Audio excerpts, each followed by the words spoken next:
講教育。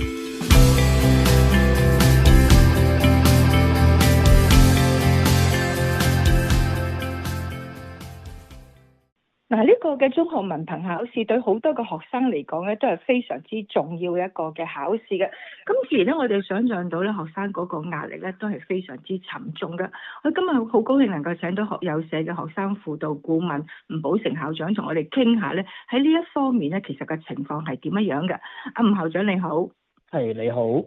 我想知道啦，學友社咧曾經喺1至2月之間咧，就透過一個嘅網上訪問咧，就訪問咗1000幾個嚟自52間嘅學校嘅考生啦，就發覺咧佢哋咧喺呢一個嘅考試之中咧，嗰個嘅壓力情況咧係達到7.5分嘅。我想喺呢一方面咧，阿吳校長你點睇咧？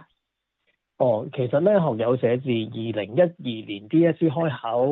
咧，都會做呢個考生壓力調查嘅。咁我哋見到個趨勢咧，係反映緊一啲學生現況。咁其實今年嗰個分數7.1分咧，係講緊疫情過後嘅一個新高嚟嘅。咁我相信最大原因就係近呢幾年咧，多咗 DSE 嘅考生啦，亦都多咗人報聯招，咁亦都好多同學有個感覺啊，就係入大學嘅機會或者分數係高咗，咁所以就會有一啲擔心喺度咯。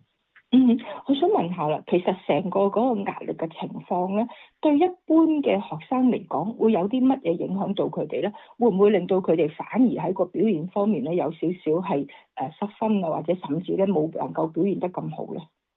我哋成日都講咧，壓力其實唔可怕嘅，咁某個程度上係一個動力嚟嘅。咁但係當啲同學去自評嗰個分數去到9啊、10啊，即係去到差唔多極高嘅水平，兼夾佢哋再去評翻自己個心理狀況。舉個例，有啲同學佢係即係瞓唔夠啦，又甚至乎係情緒好波動，咁呢啲情況就可能會影響佢備試咯。咁因為當個情緒壓力累積嘅時候，如果影響咗佢正常嘅一啲，例如溫書嘅專注力啊，甚至乎影響佢嗰個身心嘅調適咧，其實對於考試嘅發揮係好大影響嘅。我想知道啦，喺呢一方面，吳校長有啲咩嘅建議，能夠令到佢哋嗰個嘅壓力能夠係比較冇咁影響佢哋嗰個嘅考試嘅表現咧？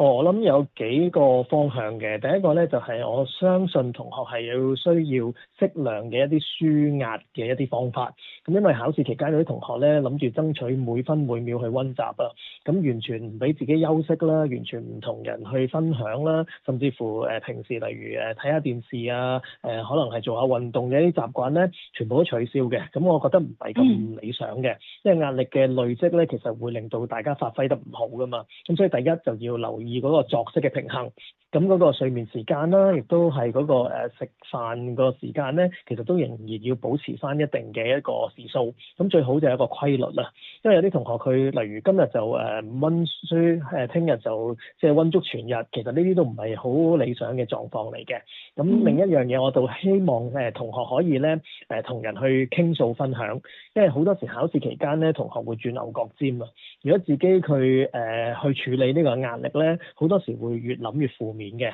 咁所以不妨有需要嘅時候同同學啦、老師啦、家人或者學友社呢啲輔導機構咧去分享佢嘅諗法。有陣時佢講完之後咧，唔使做啲咩都會舒服啲嘅。我另外一方面咧都好想咧係吳校長，你喺呢一個嘅升學嗰邊咧都係非常之有經驗嚇，同埋呢方面嘅專業知識都非常之強嘅。我想問下就呢個學生嘅出路嗰方面咧，將佢哋嘅壓力嚟到減低，其實另一個方法就話俾你聽，其實好多出路嘅，都唔需要擔心。咁喺呢方面啊，你比較下歷年嘅情況，你又點睇咧？講得好好啊！咁其實我哋同時間咧都會問同學嗰個壓力嘅來源嘅。咁今年都有啲轉變嘅。嗱，以往咧通常佢哋壓力來源就係唔夠時間溫書啊，或者覺得個課程難度好高啊。咁今年就轉咗變成自我期望同埋往後出路。咁我諗嗰個反應其實同頭先我所講就係嗰個壓力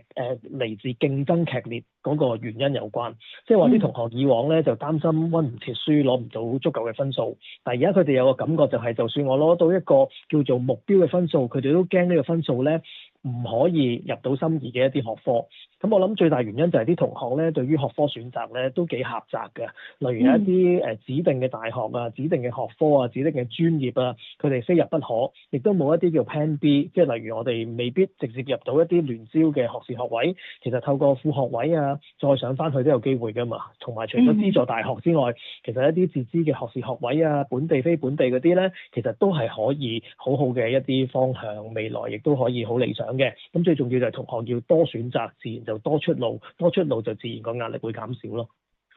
我想咧最後問翻啦，喺成個過程裏面，家長嘅角色你又會覺得佢哋有啲咩需要留意咧？